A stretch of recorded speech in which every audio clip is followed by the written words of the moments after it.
Hai. Di episode kali ini kita mau bahas tentang menjadi beruntung. Nah, gimana? Ya. Kita definisikan beruntung dulu ya. Beruntung itu kalau apa sih gitu ya? Beruntung ini adalah satu kondisi dalam kehidupan kita di mana hasilnya itu melebihi ekspektasi kita.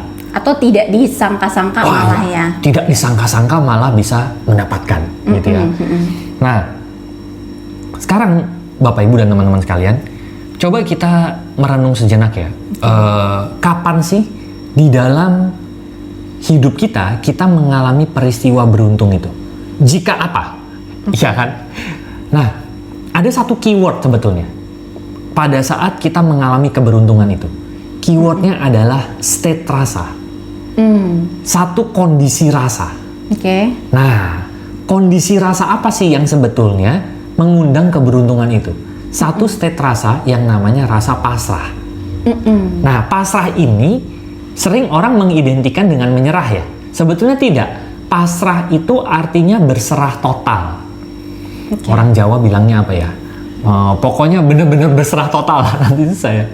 Nah, kita melakukan yang terbaik kita lakukan, tapi hasilnya itu sudah kita lepaskan dari kelekatan kita gitu. Nah, yang sulit adalah kita itu kan seringkali pengennya dengan cara kita, dengan waktu kita, lalu dengan hasil sesuai yang kita inginkan kan. Semuanya itu versi saya gitu ya. Semuanya seperti itu. Nah, pada saat semuanya itu versi saya, yang terjadi adalah kita langsung terhambat keberuntungannya. Kita jadi membatasi ya kemungkinan-kemungkinannya. Betul. Nah, sekarang berarti keywordnya adalah kalau kita pengen menjadi beruntung, berarti kita ada di state pasrah tadi itu. Pertanyaan adalah apa yang membuat orang itu sulit berada di dalam state rasa pasrah? Ya, jadi sebetulnya pasrah itu kalau kita tarik ya, itu sangat berhubungan dengan rasa aman dan percaya. Kalau kita kalau kita sudah merasa aman dan percaya, baru kita bisa pasrah. Tapi kalau kita masih merasa nggak aman, masih merasa takut, masih punya ekspektasi, itu pasti akan sulit untuk berpasrah. Karena kita takut apa yang kita inginkan tidak tercapai. Kita takut yang terjadi pada kita adalah hal-hal yang kita anggap buruk. Itu karena ada rasa tidak aman kan. Jadi sebetulnya itu yang membuat orang sulit merasa pasrah. Nah, kalau ditarik lagi, kenapa kita merasa tidak aman? Ya karena kita beroperasi di rasa takut, rasa khawatir, atau ada keterpisahan gitu ya. Dan juga ada polaritas. Polaritas bahwa yang terjadi itu harus yang sesuai. Berarti di luar yang tidak sesuai dengan kita itu pasti jelek. Gitu ya. Jadi sudah langsung dibatasi dan dikotak-kotakan bahwa yang saya mau yang baik itu cuma yang sesuai dengan yang saya mau gitu kan. Kalau yang terjadi di luar itu berarti sesuatu yang nggak baik gitu kan. Gitu. Nah, jadi sebetulnya kalau kita tarik lagi orang-orang yang merasa beruntung, orang-orang yang hidupnya penuh keberuntungan, itu sebetulnya adalah orang-orang yang mereka itu menciptakan keberuntungannya sendiri karena mereka sudah lepas dari polaritasnya, karena mereka sudah merasa aman, sudah merasa percaya bahwa segala sesuatu yang datang itu baik adanya. Sehingga ketika mereka sudah tidak terbatasi oleh ekspektasi, oleh polaritas, maka mereka justru jadi terbuka untuk menemukan bahwa di setiap hasil, setiap cara, setiap waktu yang ternyata datang, itu selalu ada hal yang baik di baliknya. Gitu kan. Jadi akhirnya mereka baru bisa sampai di titik pasrah tadi, karena mereka udah percaya apapun yang datang pasti itu yang terbaik deh. Nah, begitu itu yang sikap batin itu yang dimiliki, akhirnya orang jadi betul-betul terbuka. Nah, begitu terbuka, kemungkinannya jadi banyak, jalannya jadi banyak, caranya jadi banyak, dan dari yang banyak itu pasti akan datang yang selaras gitu kan. Nah, ini menarik nih. Ada dua kata yang tadi saya tangkap dari Rusia, itu adalah sikap batin. Nah, ini menarik nih. Nah, sekarang jadi keyword dari kita akhirnya bisa menarik keberuntungan lah ya, atau hidup dalam keberuntungan gitu, adalah sikap batin percaya bahwa semesta ini menghadirkan segala sesuatu yang baik untuk kehidupan kita. Sekarang apa yang membuat orang itu tidak percaya bahwa semesta itu baik adanya?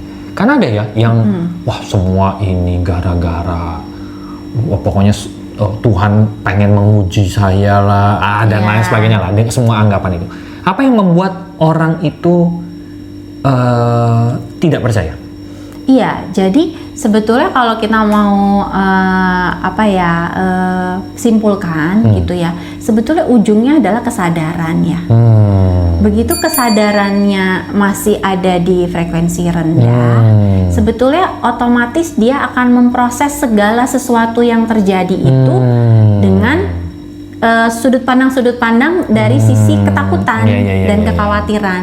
Ibaratnya kita kayak pakai kacamata hitam gitu ya. Nah, kalau kita udah pakai kacamata kesadaran rendah dengan ketakutan, kekhawatiran, maka segala sesuatu yang terjadi di sekitar kita akan kita tangkap dalam frekuensi tidak aman itu. Sehingga kita selalu merasa, waduh ini kayaknya bakal hancur deh, waduh ini kayaknya bakal habis deh gitu. Jadi selalu semuanya itu ditangkap dalam frekuensi ketakutan tadi. Oke, nah gitu. Sekarang gini, apa bedanya sikap batin dengan berpikir positif? Karena kan kita tahu ya sama-sama bahwa saya lagi ngerasa khawatir nih, terus lalu kita berpikir harus positif. Ternyata malah jadi positif toxicity. Iya gitu ya, Okay. Toxic yang terjadi karena kita berusaha berpikir positif. Nah, bagaimana supaya itu terjadi di level rasa atau di level sikap batin yang otomatis tadi itu gitu? Iya, itu yang tadi kata kuncinya adalah ketika kamu ngomong berusaha ya. Ketika yang tadi positif yang diusahakan itu sebetulnya kan dia masih menolak tuh rasa takutnya, rasa tidak amannya. Jadi dia masih ada di frekuensi takut dan tidak aman itu sebetulnya. Hanya dia berusaha untuk berani, untuk aman. Tapi sebetulnya dia masih pakai kacamata itu. Masih berada di frekuensi rasa tidak aman.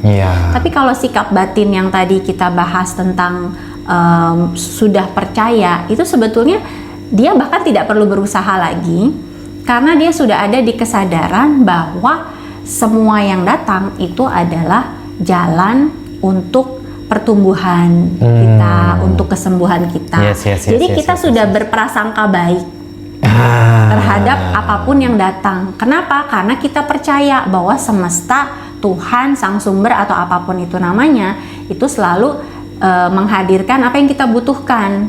Yang kita butuhkan untuk apa? Untuk beres, untuk sembuh, untuk selesai. Nah, yang dibutuhkan seringkali datang dalam bungkus-bungkus yang mungkin rasanya tidak menyenangkan gitu kan. Tapi bungkus yang tidak menyenangkan itu pada saat kita sudut pandangnya sudah tepat, kita malah memaknai itu adalah kesempatan yang menguntungkan kita. Makanya kita jadi orang yang beruntung gitu, apapun kondisinya. Betul, karena mereka sudah dalam kesadaran yang terbuka tadi, sehingga mereka tuh bisa mencari gitu ya. Kesadaran yang terbuka itu kan jadi sangat luas ya. Akhirnya mereka punya ruang untuk mengolah itu. Tapi bayangkan kalau kita punya rumah udah penuh dengan barang-barang yang tadi ya, barang-barang ketakutan, kekhawatiran dan lain-lain. Kesadaran-kesadaran itu jadi nggak bisa masuk. Sehingga kita hanya akan sibuk gitu ya. Hanya akan sibuk dengan isi-isi ketakutan itu. Yes.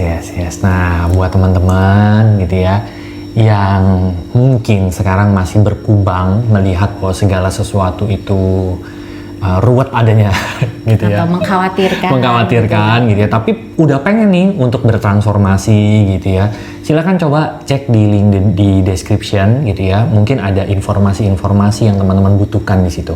Ada teman-teman bisa menghubungi WA-nya Lompatan Hidup gitu ya, atau kita bisa ngobrol bareng di Zoom-nya Lompatan Hidup, atau siapa tahu teman-teman berjodoh juga untuk private consultation atau melakukan individuation and healing journey. Namanya aja individuation and healing ya.